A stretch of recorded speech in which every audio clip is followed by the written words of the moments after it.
All right, welcome everyone to tonight's special edition of the SQUIM Toastmasters chapter meeting. Tonight we have a special guest, Pat Johnson, and I'll start off by welcoming all the guests here. And it looks like we have quite a few, and I think many of you have introduced yourselves either in chat, if you want to do that, if you can't come off the mute, or if you would like to say hello, feel free to come off mute and share how you found out about this event with us.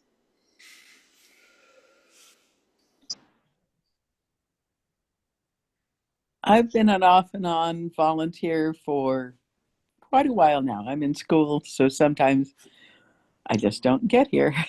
Tonight, I'm here as a Great, guest. welcome. I've seen you in a few other meetings, so welcome back. Anyone else want to come off mute and say Yeah. hello? Yeah, hello. I'm from District 101. I came last week to give my international speech contest here at SWIMS, and that's when I found out about this event with Pat Johnson. And I was like, I'm not going to miss it. I'm going to make myself available. So I'm so happy to be here. Welcome back. And by the way, everyone, Jamal won her division contest. Yes. Thank you. Well, congrats I'll on that, introduce Jay. myself. Okay, go for it. Oh, sorry. Hi, my name is Crystal. I'm in Massachusetts, so a little time difference there, but probably not as distant as different as China. Anyways, I was fortunate enough to join your story slam, and so that's how I found out about this event. You Well, guys always welcome do a back. bang up job. Thank you. Welcome back, Crystal. And with that, I am going to read the mission of the Toastmaster Club. So the mission of this Toastmaster Club is to provide a mutually supportive learning environment in which every member has the opportunity to develop communication and leadership skills, which in turn foster self-confidence and personal growth. From here, I'm going to kick it off to our Madam Toastmaster, Lindy McLean, who will introduce our guest speaker today. It will be my pleasure to do that.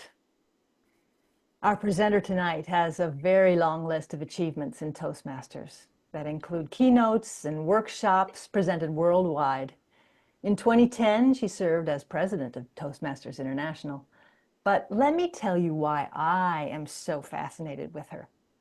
After I placed on the world stage in 2020, I began to have even more opportunities to meet fabulous people and expand my Toastmasters family. And I met a charming and clearly promising young man who, in about the third year of being a Toastmaster, was already running for Club Growth Director from the floor for his district.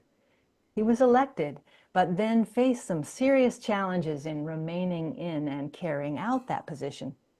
And he not only persevered, he has since risen through the district leadership trio and is currently past district director of District 101.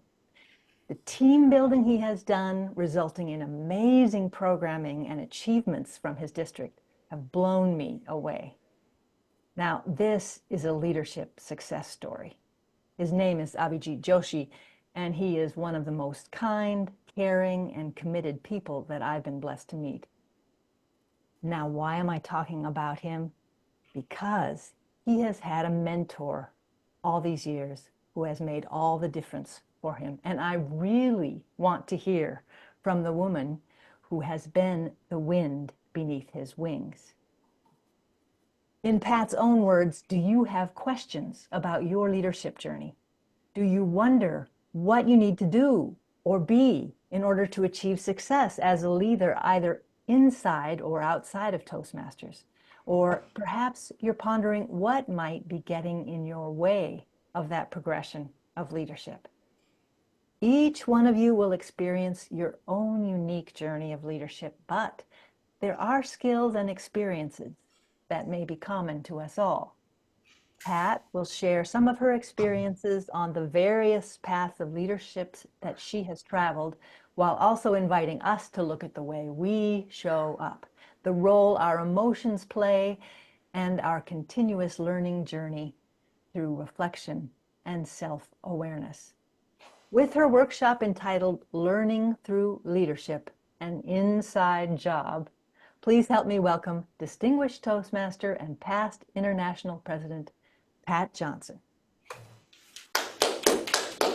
Well, thank you so much, Lindy. And first of all, thank you for the honor of mentioning Abhijit and his and my journey together. I truly appreciate that. I didn't know you were aware of it, so it was quite surprising to hear. Yeah, so I think that just to start, it's kind of befuddled me. But I think to start that, as you said, that leadership is so different for each one of us. And the most amazing thing about leadership that happens when we enroll in leadership in Toastmasters is every one of us starts in our own unique place. We all have different characteristics. We all have different personalities. We have different strengths. We have different education backgrounds. We have different families of origin that largely shape us. I didn't speak. When I discovered Toastmasters when I was in my mid-30s, I was a non-speaker. I didn't have an opinion. Well, I had lots of opinions, but I didn't say them out loud. I was invisible. I did everything I could to not be seen in a room and not to be heard. And so it's been a real journey for me. And I joined because I was sent. Somebody said when I was in a university class that you really should join Toastmasters because that was terrible. And well, it was longer than that, but that's the message that in a nutshell. And so it took me 9 months to get to my first Toastmaster meeting. But I want to say as a leader, please never forget your first visit to Toastmasters. If it has formed you and shaped you and given you skills that you take in with you in your life, don't ever lose touch with that first moment when you went looking and they offered you help and you found a classroom that was filled with people who are willing to help you. Never forget it. And why I say that is because as a leader, well, I'll talk about more of this later, but one of the things is to be able to relate to those people as they go through it, the people that we meet, the people that are brand new on our team, the people that we meet that are struggling to meet the goals or to build the structure they need in order to achieve their goals. So never forget when you were fearful, never forget when you were starting out. Stay in touch with that. And for me, I love to stay related to that very first time when that voice down the end of the down the steps when I walked in that dark door said, "Hello, welcome to Toastmasters. My name's Joseph LaRiviere." And I went, darn, I can't leave now. I'm stuck. And I've been here for over 40 years. So Joe hooked me really good. So welcome to Learning Through Leadership. This is one of the things I'm so passionate about. Now, some of you know I'm passionate about a lot of things, but learning through leadership. And this is what I feel that I've gained through Toastmasters, is learning in Toastmasters. I started in Toastmasters in a rural northern Manitoba, Canada, a town. It was a very small town. And our access to post-secondary education was limited in those days to taking courses online and doing stuff by mail or by phone. And that wasn't very satisfactory. But when I discovered Toastmasters, it started opening up doors. And I hope it's opened up doors for you also. And today I want you to share some of those with me as well, as I'm going to share some things with you. So first of all, thank you to Squim and Lindy for inviting me to share some of my experiences and to also have a conversation with you about some of the skills that are really important for us to understand that the world is looking for. The world actually publishes lists. Harvard University publishes lists. Harvard Business Review publishes lists of what they are looking for in employees. And so it's so obvious that in Toastmasters, we meet so many of these. Now, I'll spend a little bit of time looking at those tonight. But I also want to talk with you about the learning culture in Toastmasters, how we can create that, how we can be part of that, how we can bring on that orientation to our experience in Toastmasters, and how it fuels our continuous learning, certainly for me. I'm also going to talk a bit about the practice of reflection as a leader, which I've already referred to in terms of don't forget where you came from and stay in touch with those feelings, but more on reflection. And then also looking at our comfort versus our possibility zone, one of my favorite topics again, because as a coach, I'm always looking at people getting out of your comfort zone and get out where you're scared, get out where there's possibility and you can do something else. And that's where our greatness lies. And Toastmasters, again, how it supports us in doing that. And then another one of my favorite topics in leadership is accountability.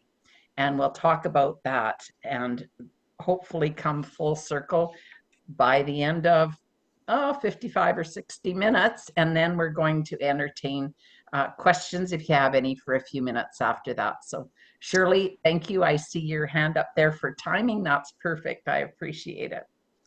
So what is a learning leader? Let's have a look at this first of all, because I'm talking about learning through leadership. So for me, I've been a learning leader the entire time I've been in Toastmasters. As soon as somebody said I was a leader in Toastmasters, I said, how can I learn more? Now, the first 5 years I was in Toastmasters, nobody talked about leadership. They were trying to get me to talk and be an evaluator. And then I discovered speech contests. And Lindy, I have to say that, and Kyle also, quickly, that was not my forte, nor my venue to get better because, I was freaked out. But that's good because then I narrowed down and somebody asked me to be an area director, which was then called an area governor. I didn't have a clue what that was. Just like so many of you, this is a very common story in Toastmasters. But because I had signed up as a student, I paid my tuition to learn. And when somebody said, would you be an area governor? And I said, what does that entail? Yes. And they said it was to learn how to be a leader and how to support other clubs. I thought, okay. And then I had a mentor that came along and said, I will mentor you. And I went, I'm in. I'm going to learn something. And so I jumped in with 2 feet. And I had the very good fortune of having an excellent mentor. And I bought in 100% into being a student of the Toastmasters program. And today, I'm 100% a student of the Toastmasters program. I'm not a member. I'm a student. I haven't figured out how to do it all, although I've had a number of chances along the way in the 40 years, but I'm still learning and growing, and I hope you are too. So what is a learning leader? First of all, I think one of the things that I would ask you to think about is the difference between having a fixed mindset and a growth mindset. So, and before I get too far down this, I've got no hands out tonight. So whatever strikes you or resonates with you, write it, record it. I mean, I know that they're recording this, but just so you know, and I'm not going to use PowerPoint as well, because I don't like PowerPoint online. I can have it behind me when I'm in person, but online, I want to see your faces when I can. So what do you think you are? Are you a fixed mindset person or a growth mindset? And maybe we're both, maybe in some things. So let me ask you this. Is there something that you think that you are a fixed mindset on as a leader? And put it, if you don't mind, put it in the chat. If you think you've got a fixed mindset on something that you do as a leader, what are some of those unbreakable things, those things that have to be this way? think I want to be a growth mindset, but probably act as the other. Okay. I love your honesty. That might resemble me sometimes too.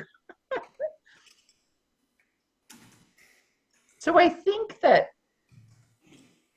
I love to look at possibility. Oh, okay, being time. I hate being late. Okay. So it doesn't mean that being a fixed mindset has to be bad or worse or right or wrong. It's just different, right? So being on time might be a fixed mindset, but it's maybe a positive outcome. Trouble coming from above stops with me. Trouble coming, okay. Trouble coming from above stops with me. Okay, I got you. Praise from above gets passed down to the team. Okay, got you. Thank you, Kyle. It was just different language than I use. What century was that? I love it. Thank you. Lead by example. Thank you, Marjorie. Yes, fixed mindset. Okay, the best leaders are always learning and growing. Colleen Marie says that. That's a fixed mindset. So if you've got to be learning and growing, the best leaders. Okay. And I think I have a fixed mindset on that. I'm a student of life. I always feel like everything I do, I have things to learn or improve. And I look for places to do that. And when I get bored quickly, then I go looking for something new or a different way to do it or analyze it differently, take it apart differently and look at it. And I love to do that. So I hope some of you do that. Raven says, always evolving, a world being such, nothing static. Absolutely. And Irene, mostly growth mindsets still keep some rules like coming to the office for work, being on time. Great. And Craig says, never ask your subordinates to do something that you wouldn't do for yourself. Do yourself. Yes. Okay, great. So there are times when, certainly when we're in leadership, we get challenged. And let's face it, we're in leadership all over the place. It might be a formal role. It might be an informal role. It might be that you step forward even in your group of friends, you might be the leader or the instigator, they might call you. But is it a growth mindset? Are you going, oh, let's go here, let's try this? Or is it always the same? So we'll talk about that because that connects to being inside that comfort zone or outside of it. And we'll talk a bit more about that. But when I think of growth mindset, that always pulls me back to what am I learning? Have I thought of this a different way? Am I stuck? So it might serve me well, like being on time is something that's pretty important to me. I love people that are on time. No, I love the behavior. I don't always love the people necessarily just because they're on time, but the behavior is appreciated. So it's important to just, from my perspective, to just keep aware. Am I doing the same things that I've done for years and years or months and months? Or am I allowing myself to break out and look at things differently? So I like to say the same concept of a club success plan. Take it apart, pull it apart in your club and ask yourself, how can we be a better club? How can we better serve our members? What would make us a more welcoming club? Like, for example, in our club success plan and our distinguished club plan, we have to train a minimum 4 officers twice a year. But there's nothing in there saying which officers. Let me challenge you as members of Toastmaster clubs, please train your leaders. Like, don't send the sergeant at arms, the treasurer, the secretary, and the public relations and not go as the president, the VP, and the VP membership, VP Ed and VP membership. How can you expect your club to excel and be fantastic? I mean, you can say, oh, we met the goal, but is that really serving your club? So pull things apart and challenge your club. Oh, what if we started at the top, made sure that our president was trained twice a year, so that when they went on to be an area governor or director now, that they would be equipped to be an area director and be a good one and support those districts in those clubs in achieving excellence and building new clubs, which is a district mission. So think about how you think about what goes on around you. How can you change it? How can you up the ante? So when I was last winter, I was down in Texas for part of the winter, and I was in Galveston. And in Galveston, I attended a corporate club. Now, it had a great reputation, and I was excited to visit. I visited every week that I was there. I was totally thrilled with this club. Why was I thrilled? Because I loved their growth mindset. They looked at how could they be better every year. Now, that was hard to do because this club historically had been president's distinguished year after year after year after year after year. And when I walked into the first meeting that I attended of theirs, the president came to the front of the room and he said, we called the meeting to order, and he said, first order of business, how are we doing on our club success plan? And they reported out. Well, they had 10 out of 10 goals. Now, this was in the winter. This was in January. And they already had 10 out of 10 goals done. And he said, well, that's not good enough. What are we going to do for the rest of the year? And the club set 11th goal. And I went, I would join this club if I lived in Galveston, Texas. And I think you would want to be a part of a club like that too. They just had this passion for them being better all the time. And they created more goals that nobody knew about but them and me and now you. But isn't that exciting that they had done what Toastmasters asked them to do, but they as leaders said, oh, we're going to up the ante.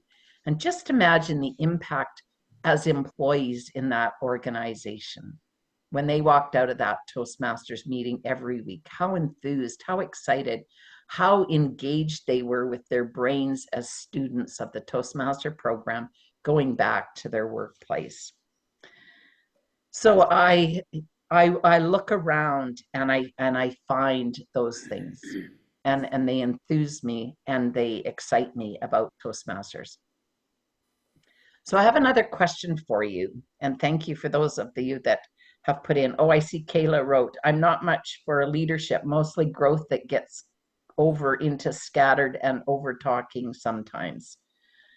Jamal, a fixed mindset helps you stick to important rules, while a growth mindset helps you help others grow, adjust to change, and keep learning. Okay, great. Thank you for all those thoughts. So my next question, and if you could be very concise and succinct so that we can gather lots of answers and I can read them. Because we are a learning organization and we're here to learn, we all came for different things. I would love to learn, why did you join Toastmasters, and what did you want to learn when you joined? So you don't, I mean, one will answer the other. So what did you want to learn when you joined Toastmasters?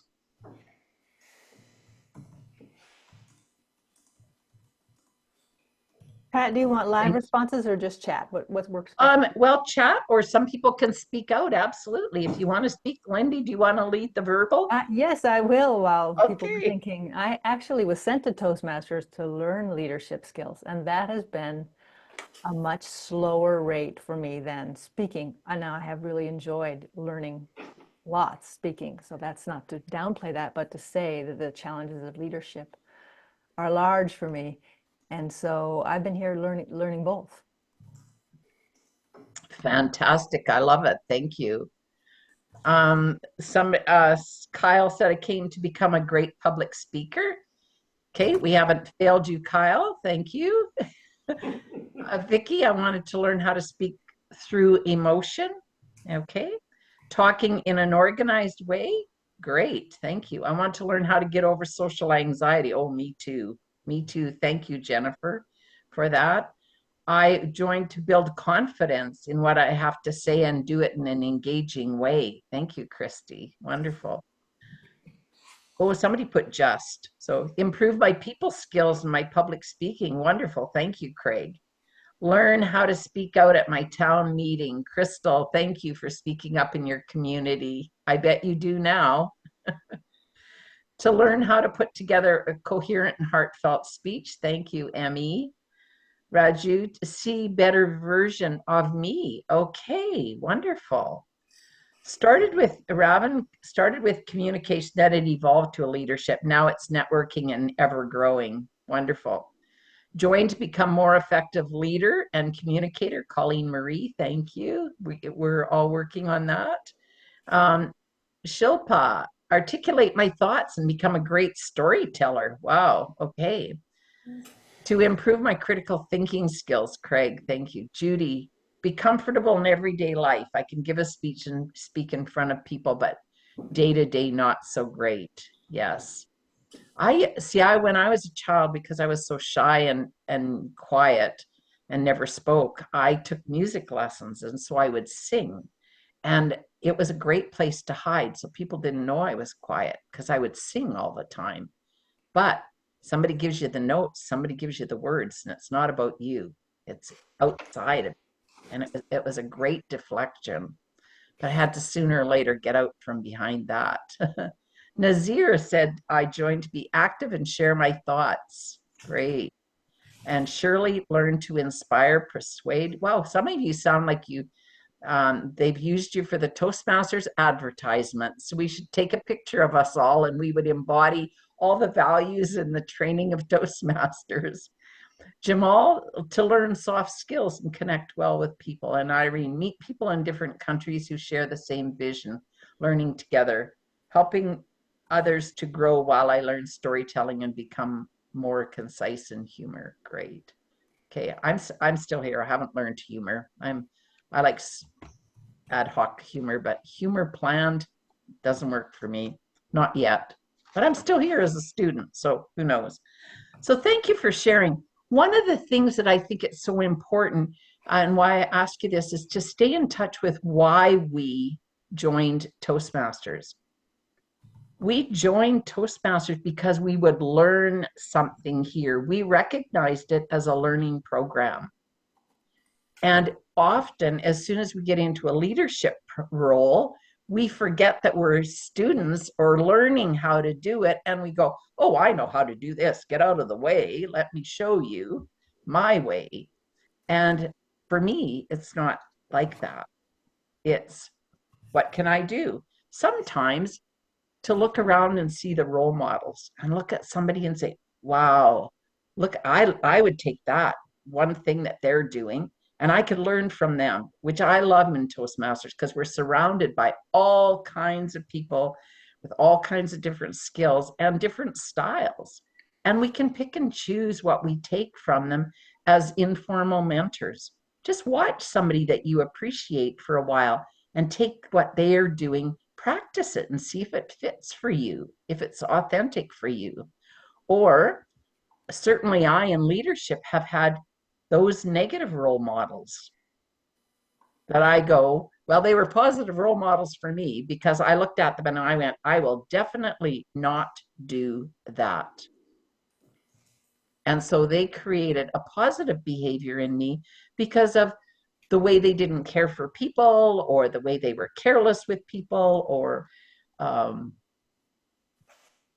any number of things that made me feel badly. And so I thought, I'll never do that. I don't ever want to do that as a leader. And so think about that when we see those people and go, this is an opportunity to learn. Rather than just criticizing them, go, how can I learn from these? What can I learn from this person? What do I take away from them? And just keep in that mindset. So some of you are a club officer, I'm sure. If you are a club officer, what did you hope to learn when you became a club officer?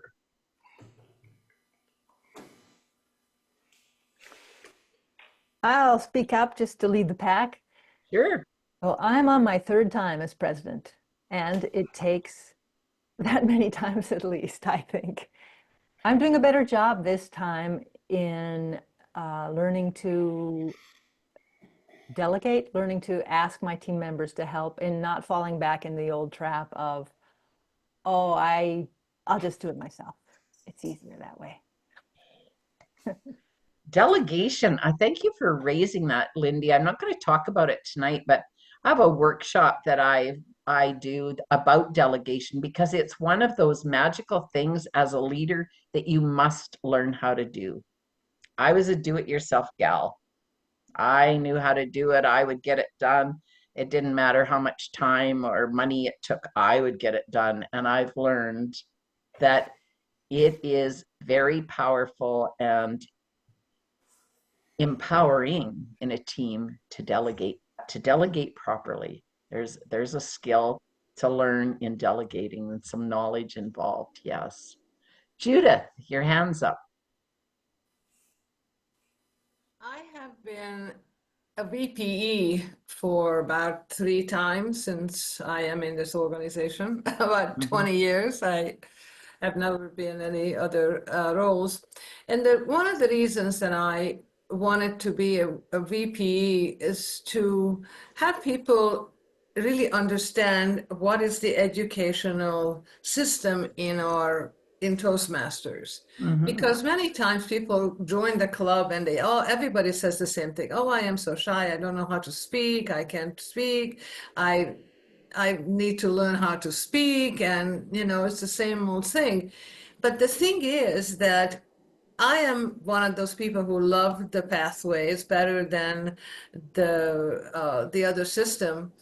And it's just, that is one of the main reasons. So people understand, why do we have pathways? Why do we sign up for all this different thing? And why is that important? And Yes. so I think that's Fantastic. good. Yeah. Yeah, thank you. And by your own learning and understanding of a value of pathways and following the education program and being a student of the program, and then to pass that on to other people is fantastic, because then they have that knowledge and they can operate from there also. Absolutely. I see Vicky wrote, I wanted to learn all about the structure of Toastmasters International, all that Toastmasters had to offer, and to be able to promote the various communication leadership tracks offered in what we now call the legacy program. I already had experience with boards and committees. Okay, great. And I hope, Vicki, that that's transferred over to out of the legacy program, which has now been defunct for 8 years or more, and that you continue in pathways. So fantastic. Oh yeah, and you said yes, it did. Thank you, thank you. So you took on, and it's to be curious, and I love the fact that you knew that there was more to learn about and to go get curious about, and it does broaden our scope tremendously. Craig, you have your hand up, and then we'll move on to the next topic. So Craig. Yeah, I've only been lower level officers, but a couple of years back, like 3 or 4 years ago, pre-COVID, I was VPM. So, our town is fairly small and there's a lot of retirees. So I had to do press releases, which was a new thing for me because I'm used to social media. And Kyle was pretty helpful. And in fairness, I was not as proactive as I could have been. It never even dawned on me that a press release is something we would use because it's kind of a low tech thing. But Kyle kind of helped, and then I would write it through. But it made me a better writer because I had to write term papers for colleges. But of course, writing a press release is very different because it has to be short, and so that was kind of a cool learning experience. Wonderful. I love that story. Thank you for sharing, Craig. So taking on a specific task in that role that you take on, go, oh, this is something I've never done before. Let me do this, because we've got mentors and support around us. So thank you for sharing. And it's really thinking about, why am I taking this role on? Am I taking it on just to fill the seat? Don't be the person that just fills the seat.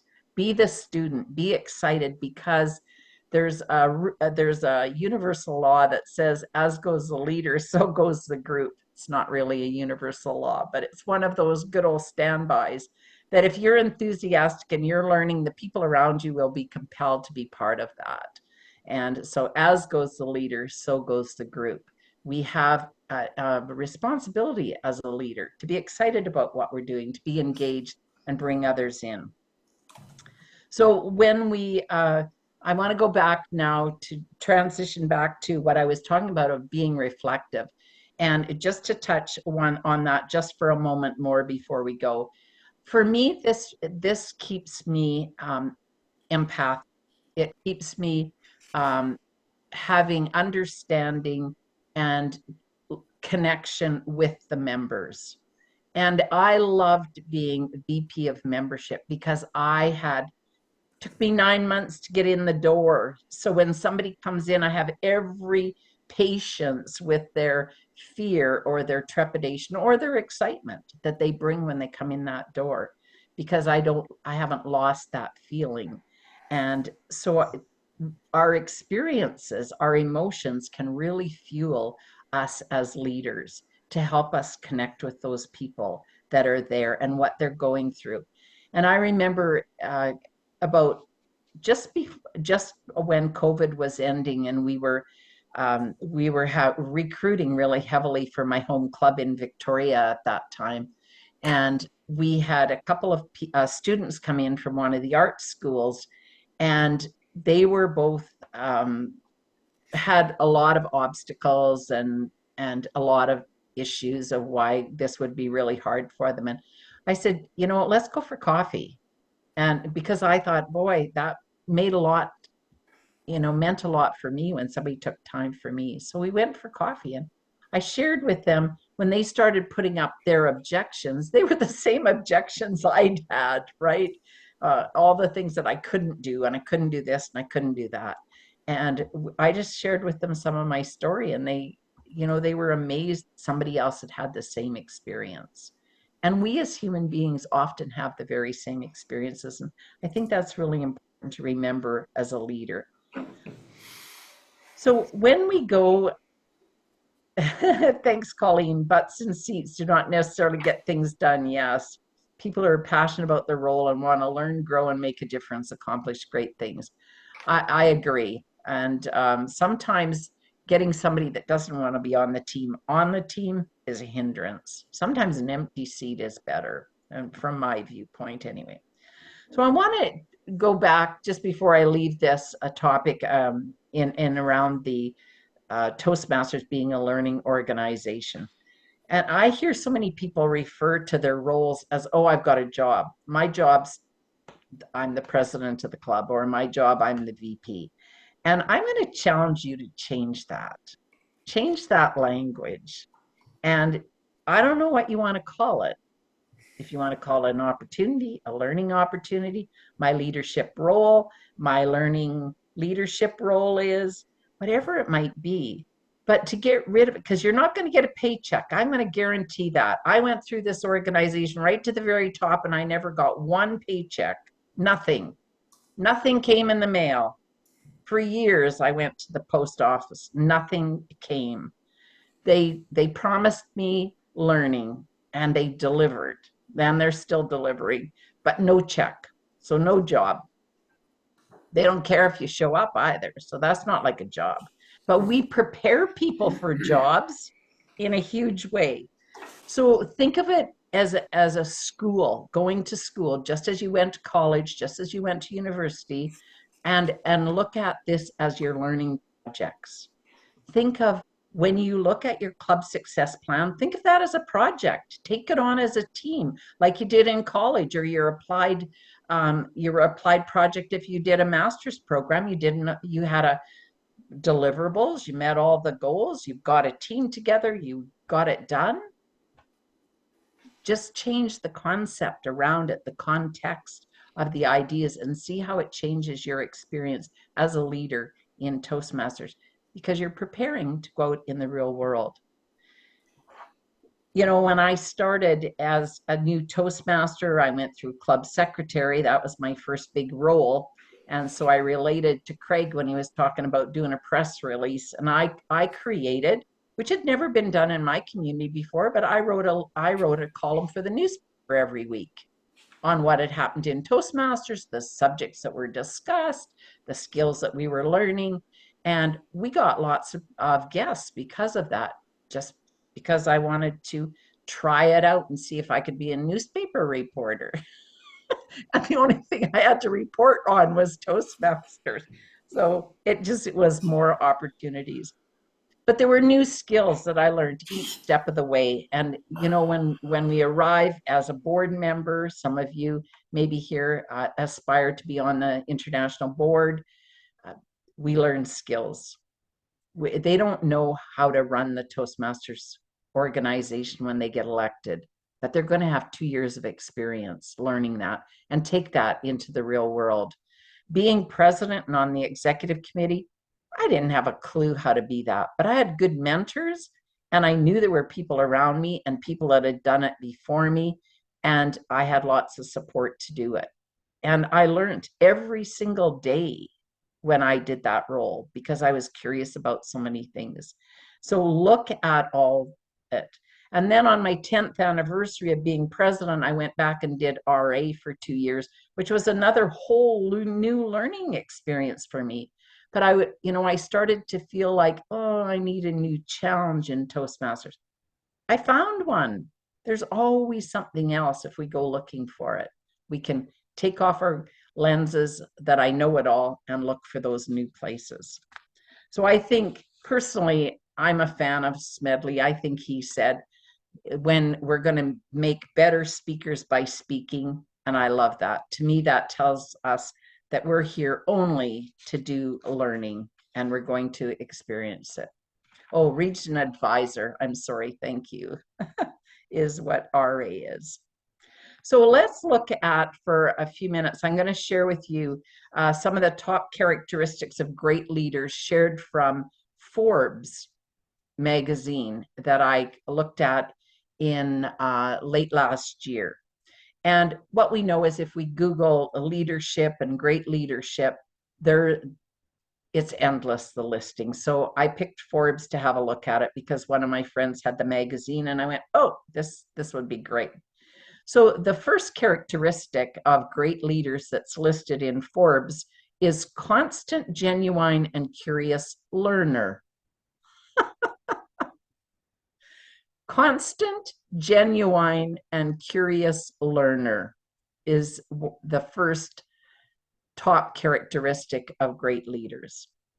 And what a perfect place we're in to do that. We can read, we can watch videos, we have mentors, we have a rich environment.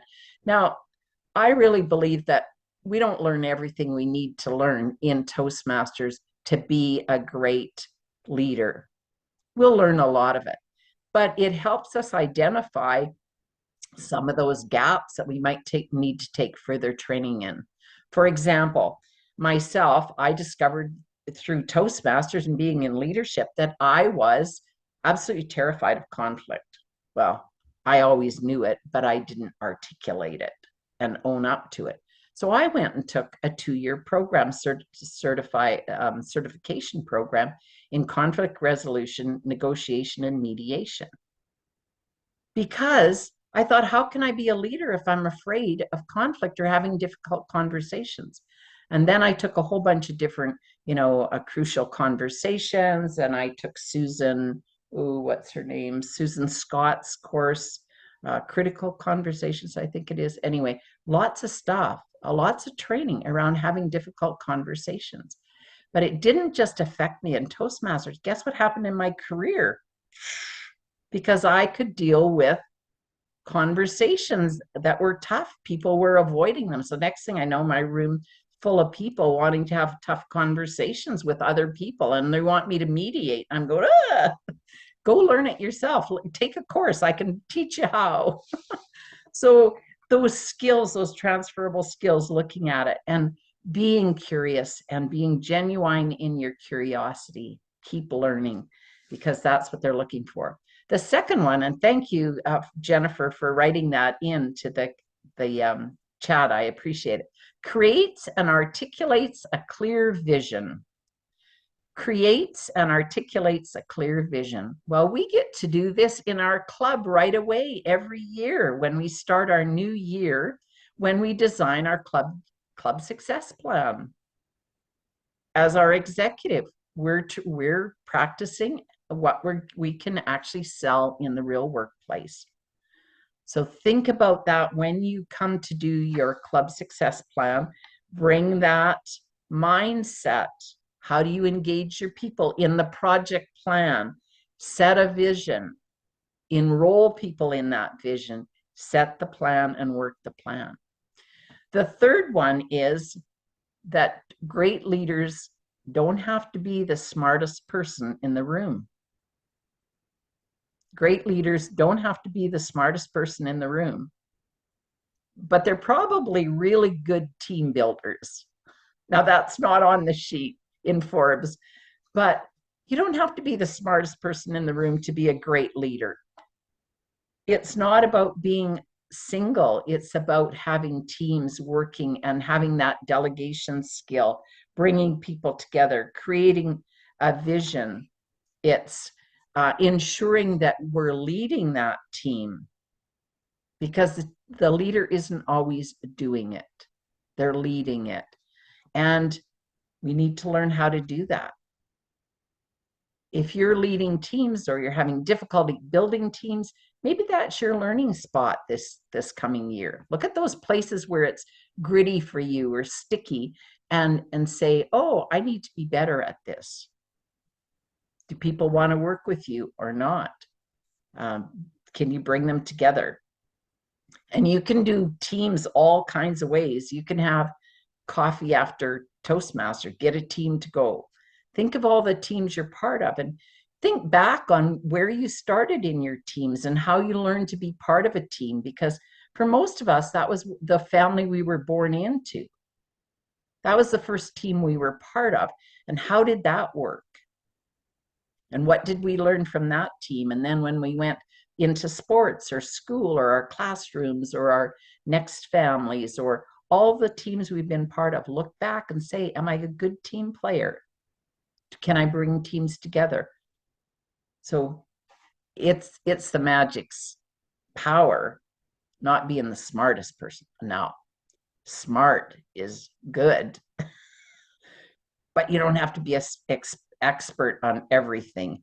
You can be a leader of experts. The fourth one that they list is focus on outcomes. Great leaders focus on outcomes. And don't worry about who gets credit. Now, a more important person than me said that. But it's been said that you'll be surprised how much gets done if you don't care who gets the credit. Let people have the freedom to bring their talent and their skills and their passion to your team. They'll have different skills and knowledge and behaviors, and that'll be a vital part of your team. Figure out how that all fits together and how it can work. Ask them how they can best contribute to the outcomes. You don't have to figure them all out as the leader. Ask them, how can that support the outcome? And then, as Kyle so articulately said in the chat box, praise up or praise out and complain to your concise person, whoever that is. Have that safe person where you complain to. As a leader, don't be complaining out and letting, spewing all over everybody. Keep that. Find the praise and praise generously of the people around you. And especially when you're working to outcomes. One of the things that I find here in outcomes is that make sure you've got a good system. We build goals every day, but goals are not action. And people often forget that we've got to figure out how to build the systems. That's a learning process in leadership. When you set goals, build your systems. That's part of the responsibility of a leader, is to bring those resources that you need to the party to make the goals happen. And that often in Toastmasters is missing the processes, the systems that will get us there. And that means people systems, the tasks, the step-by-step, who's doing what, the teams that you need, the people and what are they doing, the training to support them. So think of all those things when you're looking at outcomes. The fifth characteristic characteristic of great leaders that Forbes listed was that we don't wave on ethics. Be your word so that people will learn to trust you. If you look at Patrick Lencioni's book, The 5 Dysfunctions of a Team, the very first thing he says on the ground floor that you need to do in order to build a strong team is build trust. And trust is a very fragile commodity. There was a study done many years ago on trust, and I can't remember the exact data, so I won't misquote it, but it talked about how long it takes to build trust, and one action can destroy it. And then you have to do all of those hundreds of hours of trust building again to get back to trust. So it's very fragile, and you can't build a team without it. Well, you might call it a team, but if you don't have trust, it's not going to be a strong team, because you won't get things delivered, because you've got to have trust to delegate. You've got to have trust to have those tough conversations, all those things that are required to make your outcomes. So the number 5 was don't wave on ethics. Oh, yes. Thank you, Colleen. That was wonderful. So don't wave. There's not always easy in all circumstances, but it's a time to really reflect on who you are and bring you to the party for sure. And be a person of integrity. Do what you say and say what you do to the best of your ability at that time. And we know there's always circumstances in life, but deal with the circumstances. So watch who you are. And the other thing that my great aunt taught me is that you'll be known by the company you keep.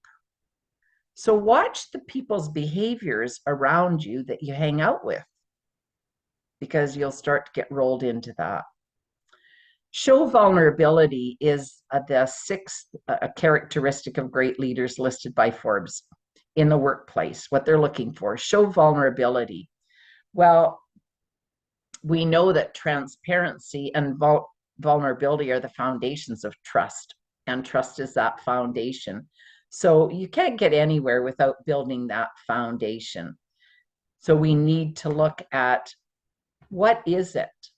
How do we show vulnerability? Is it by telling our story? Is it by not telling our story and really listening to somebody else that needs to be listened to?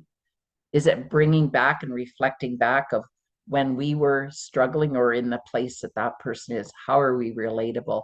So find your way. And if this is something that's tough, maybe put it on your list to work on this year. Maybe that's one of your goals that you want to work on. Forbes is looking for you if you know how to show vulnerability in the workplace, but deliver on, outcomes. And the final one that they have listed is want others to succeed and help them to do so. Well, this sounds like the Toastmasters environment to me every day, all the way. Want to have others succeed and help them to do so. Imagine in a workplace and they're looking for someone that knows how to mentor, knows how to support one another, how to coach somebody, how to celebrate their successes, how to call them forward because we see something in them, how to give a hand up because we know how to give evaluations and give positive and constructive feedback. However you say it, helping others succeed is what we do in Toastmasters. And so we've got, in my opinion, the 7 top characteristics of great leaders that Forbes looks for in the workplace. We're doing it in spades in Toastmasters. So if you're looking to develop a career or continue expanding a career, work on those 7, because you're in the right place to do it. Just think about it. So I want to go on to looking at one of the things that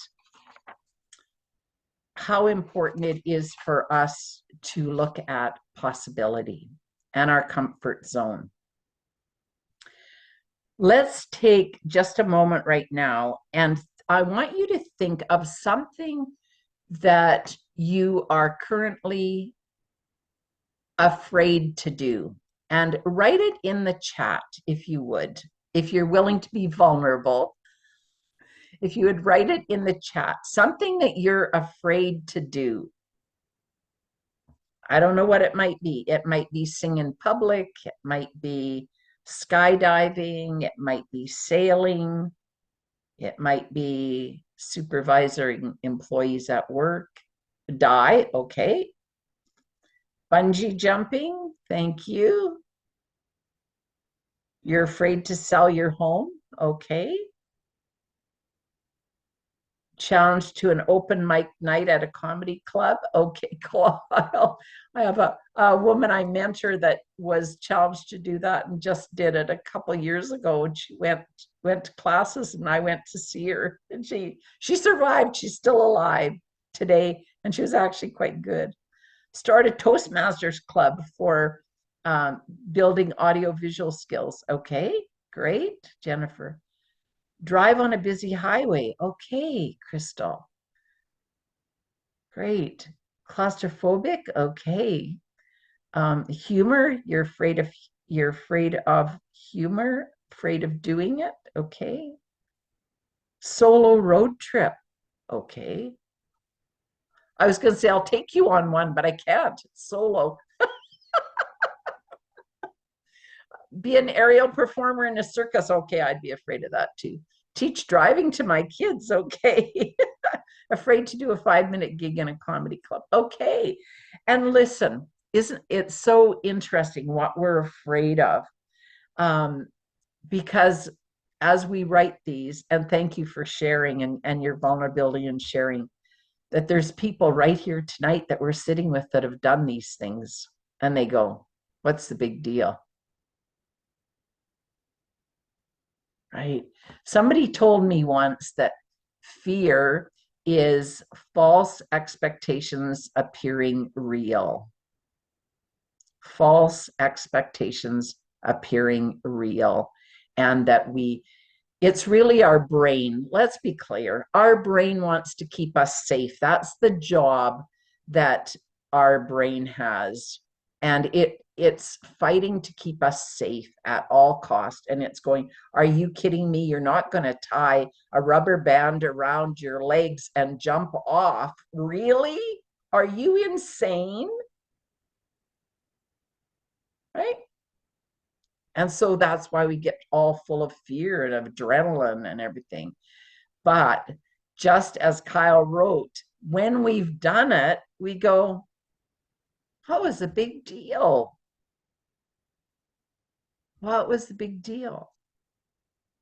So it's like stepping out, taking those little steps. When we get in this comfort zone, say if that's represented by a circle, and we expand that. Say when we started Toastmasters, icebreaker was really scary. And we did the icebreaker, and then it went like this. And then we did another 5 speeches. And then we did another 5 speeches. Now we had our, now we've got a couple levels done, and we're going, hey, now I'm pretty cool. I can write a speech. I've got openings. I'm getting feedback. I'm getting better. And it's not, remember, this is the greatest fear in the world of people, to do what we do all the time. So dig it, pull it apart. I love to take the things that I'm afraid of and pull it apart and see what I'm worried about.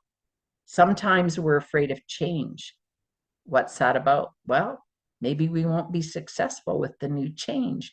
Maybe we'll lose something that we've already gained when it changes. Maybe we won't be able to handle it. Maybe we won't be respected over there. Maybe we won't have the reputation we had. We're afraid of losing things or not being good enough or whatever it is, but it's fear that stops us from wanting to change. And it is about identifying that root cause of the fear. So I'm going to challenge you. Again, I love to challenge people, but find something that you're afraid of. It might be what you wrote there, and figure out what's stopping you from doing that, and see if there's a way to go through it. Find somebody that's done it, go get some lessons, take a class, do some reading, maybe get somebody to go on a road trip with you and then let you go for a couple days by yourself. I don't know. I don't relate to that one. So I've drove across the continent so many times by myself that I go, well, let's just go. Today's a good day to start.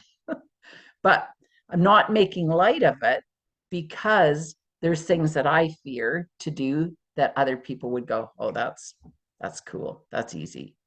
So just know that we all have it, but as a student, as a learning leader or learning in leadership, think about what stops you and take it on. Figure out how to take it on, get some support, and get into that possibility thinking mindset.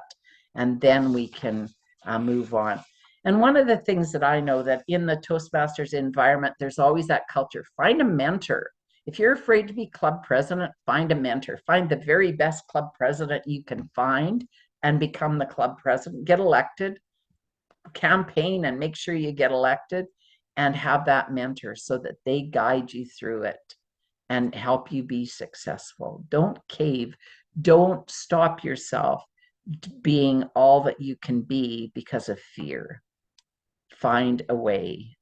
And that's my challenge to you. So I've covered a number of things tonight. I hope that that gives you something to think about in terms of staying engaged as a leader, staying as always learning in leadership, and taking those roles on, thinking about, oh, do I need to learn conflict management? Do I need to learn how to have crucial conversations? Do I need to learn delegation? Do I need to know more about building teams? Do I need to know more about the Toastmasters program? Do I really understand pathways? Am I a good PR membership, or a VP membership, I should say? So look at the Toastmasters program and the way Smedley intended it to be, that we've signed up and we're students of the program and remain a student of the program. And I think that you will enjoy the benefits of it, and certainly be able to take a lot of skills to the workplace that will support your career growth if that's what you're interested in. So I invite you, join me, continue with me on the journey, and be a leader in learning, so that we can continue to learn through leadership. So back to you, Lindy, and thank you for the time, and I'll invite any questions that there are. And thank you, everyone, for all your comments in the chat. That was fantastic. Thank you. Thank you, Pat. So much to think about and to learn from. So now we have 10 minutes of Q&A time. Who has a question? And Jamal, go ahead. Thank you, Pat. This is amazing. So the question I have is, some people end up taking break because the reason they say is they got burnt out. They were doing a lot of things. How can one not be burnt out? And what tips you have for self-care and how not to reach that stage? Yeah. Yeah. Well, I think burnout, this is my own personal opinion. I think because I try to do as many things as I possibly can, and I don't get burnt out. But I do what I love to do. I don't do what other people expect me to do or what I think I should do. I do the things that I love and that I'm passionate about. And then there's no burnout, I don't think. The other thing that for me is that when I choose what I'm doing, I do the things that I feel pulled to do. and I don't let people push me into doing things. So people don't say, oh, Pat, you have to be, and I'll go, oh, no, no, no, no, I get to choose. I get to choose. I'm going to choose the things that I love to do and I'm passionate about, and I know that I will learn and benefit from doing. And, you know, as a student, I can be selfish. And yeah, so don't let people tell you what you need, what you have to do or should do, like should on somebody else. But yeah, do the things that you're passionate about, and I don't think you'll get burnt out.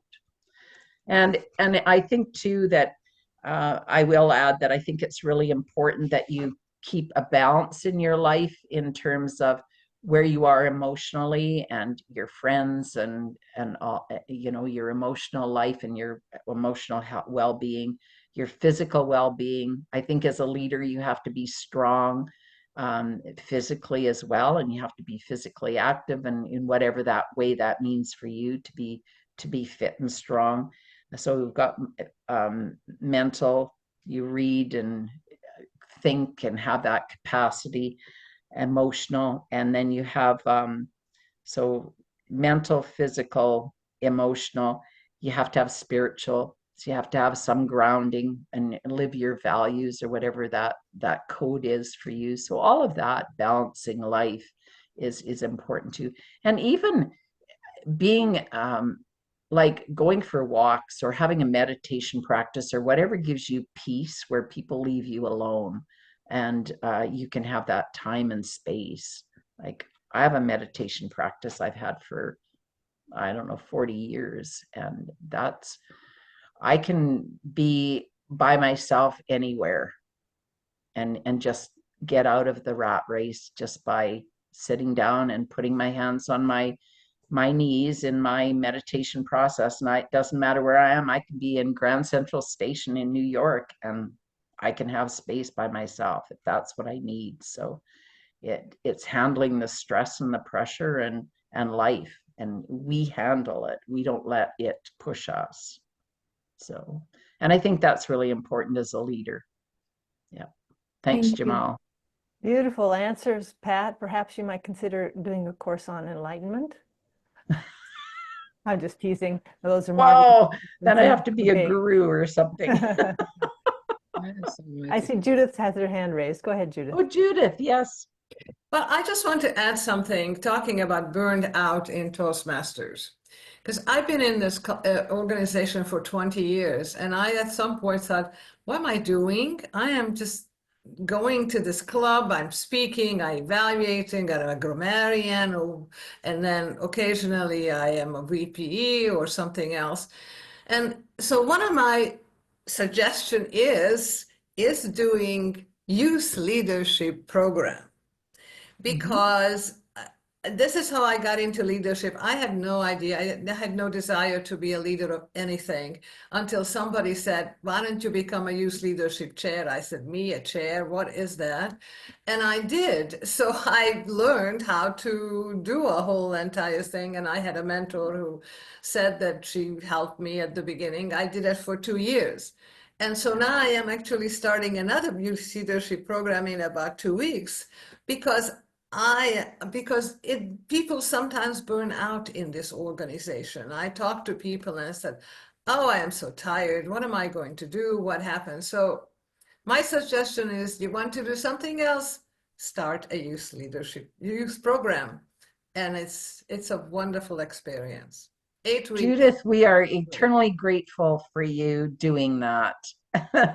And I think that the things that you say are so relevant to all of us looking at a burnout, is to find the excitement, to look around and find something that's new, that's engaging for you and meaningful for you.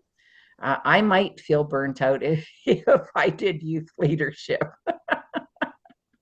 Well, it's nothing like seeing kids who get excited about doing things, speaking. Yeah. I mean, it's just really, I think it's just a great experience. Yeah, absolutely. Yeah, lovely. Thank you for sharing. I love it. And thank you for doing youth leadership. It's very important. Emmy. Thank you, Pat. Uh, Personally, one of the things that I do about, or am going to do, have done in the past about the burnout is maybe that's the time to change the focus. So compete. Mm, I'm great. tired about what I'm doing right now. Next year, I'm going to compete. So, because, sometimes you just need to concentrate on what's best for you. Mhm. Well, yes, absolutely. My focus, and I hope your focus is always on you as a student, because if the Toastmaster program doesn't fit our learning needs, then we need to go someplace else. Just as if I sign up to take Psych 101 and I go to the university and I take it, I don't necessarily sign up for Psych 201. I might not have liked it, or I go, oh, I want to go over to sociology. And so it, I think of the Toastmaster program like college and university, that we're not here necessarily for a lifetime just to fill the seats, but we can shop around and we go from classroom to classroom. Judith found youth leadership classroom and she's going, wow, I love this. I'm mentoring, I'm teaching, I'm learning something new. I found a new juicy thing for me to do. That's fantastic. You are going to go into the classroom of competing. You're going to meet Kyle over there. Kyle can help you along that path. He's got lots of experience.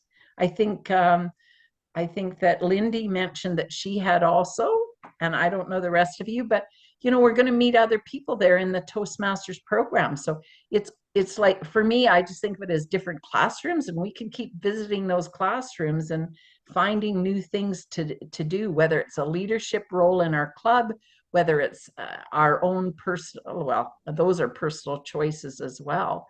And when we go on and do other things in the district, whether it's on the district team or it's doing youth leadership or speechcraft, or that you become one of the trainers for your district, or you train contest judges, or whatever it is, and that's just a place to continually learn and grow. But you've got to find your own juicy places. Yeah, but thank you, that's wonderful, and good luck. Good luck in competing. I love it. Christy. Yes, so I'm wondering what sort of tips or strategies you might have for building a good team that you've found to be really successful over the years. Thank you. I would say one of the best teams that I ever built was a team that I built at work. So it wasn't people that I got to choose. It was people that were working there, and we had to build a great team. And I, because we were in learning and development, because that's where I worked, so we were always training other people and doing classes and designing curriculum. And we called ourselves the dream team because we were really different. We were really diverse. We had different knowledge, we had different background, we had different personalities, but we saw that as a strength. And so we worked hard to build a real strong trust and bonds. And one of the things that I did was that we had a staff meeting, touch base every day for about half an hour. And so what I did, and my staff got half an hour for lunch. Every time lunchtime came, I would say, let's go. And we had an agreement that we would walk at lunch because we lived along the ocean and it was beautiful and it was great to get outside because we were doing creative work inside. So we would go for a walk on their lunch hour, and then we would continue walking for another half hour, and that was our staff touch base. So every day we walked an hour together outside, and we talked about all kinds of stuff. Because there was this easy camaraderie, and we told stories, and some of us had children and some of us had sick parents, and we had all that came out too as we talked about our projects and managing the time and etc. So we built the trust. As a result of that, we were able to have those hard conversations like, I'm having trouble with this project. I'm stuck. I need some help. So people started being vulnerable and sharing what they needed. And then we had this agreement that we worked together. We would succeed together and we would fail together if we failed, but we had no intention of failing. And then we always set expectations. We always brainstormed what our expectations were. We had a motto that we would over deliver and beat the time. We would be under time and over deliver every project that we had.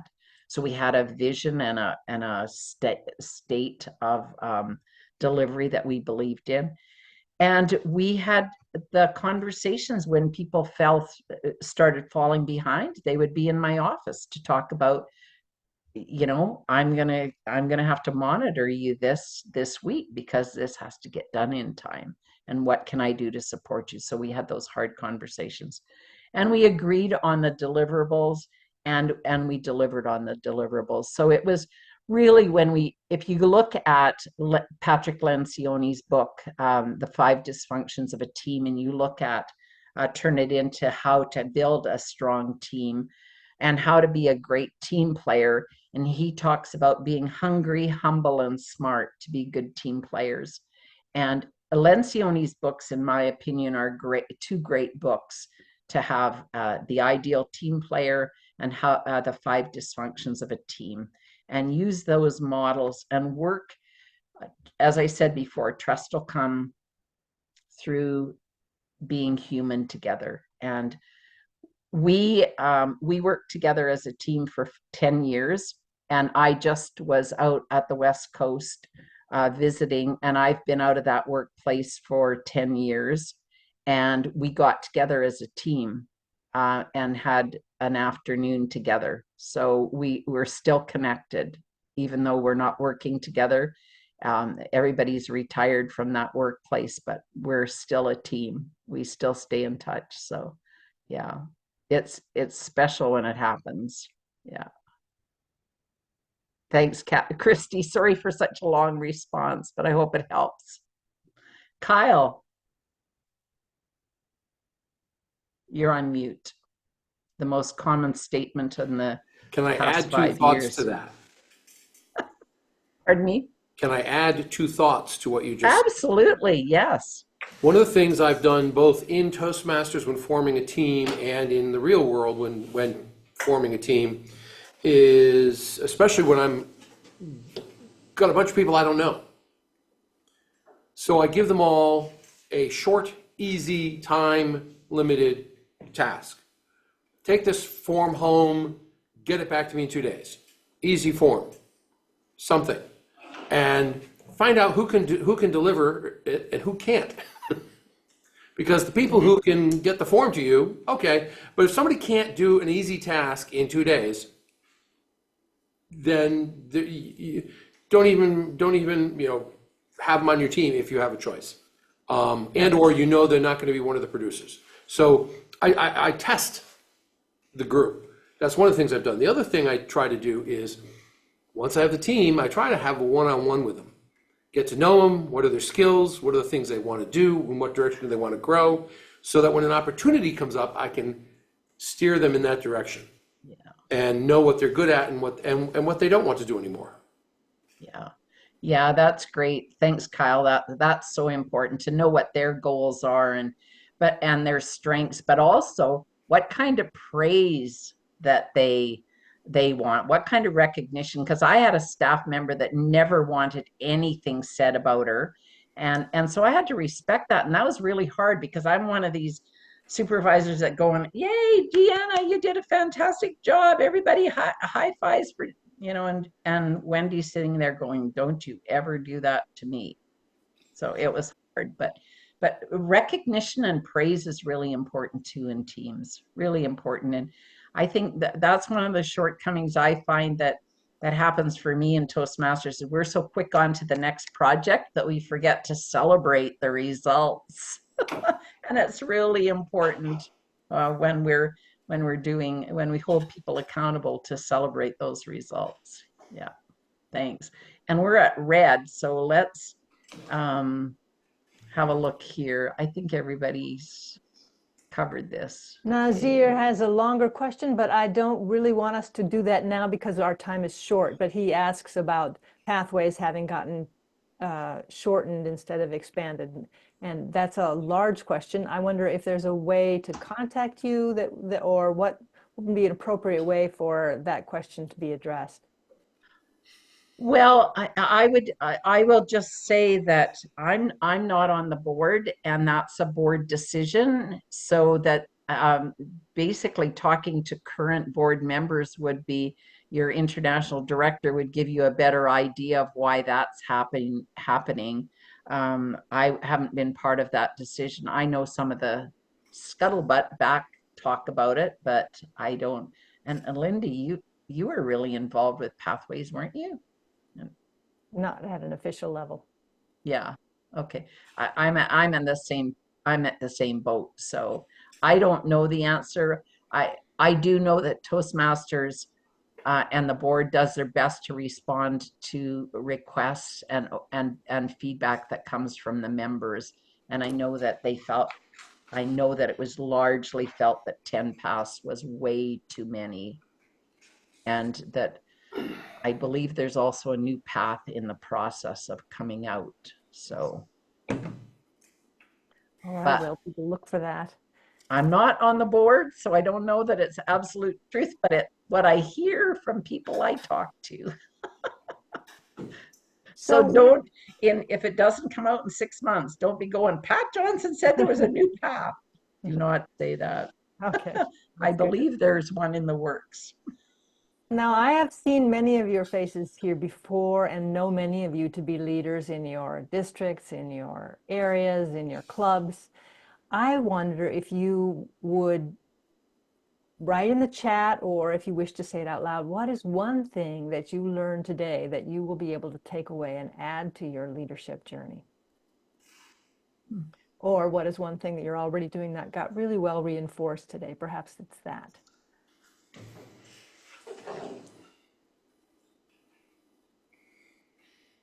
For myself, I can just say while you're thinking that I found it really useful to hear from you, to do what I love to do. That sounds elementary, and yet I think so many of us are not necessarily taught that. So that's a really good reminder. Thank you, Pat. Yeah, while they tell us to say yes and then figure it out, that doesn't mean you have to say yes to the stuff that you don't want to do. You know? Great reminder.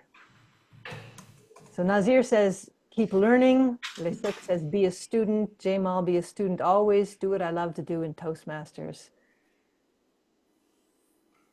Kyle has been brought to think more about what aspects of his leadership are fixed versus flexible or growth-oriented. Shirley's takeaway is to help people to succeed. Shirley, I think you're already oriented in that way. Judy Sadler, I see you have your hand raised.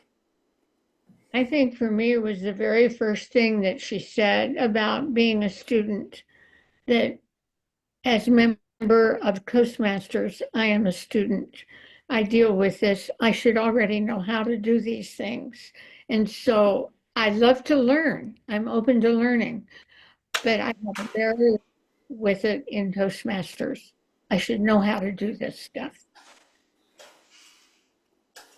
Thank you, Judy. Vivian. Yes, short and sweet. Repeatedly, I heard team, team, team. And yet, we commend and congratulate people for saying, you did a good job. Like, wait, how about it's we all helped each other do a good job? I'm figuring this out. We say team, but first we have to remember team takes interpersonal skills.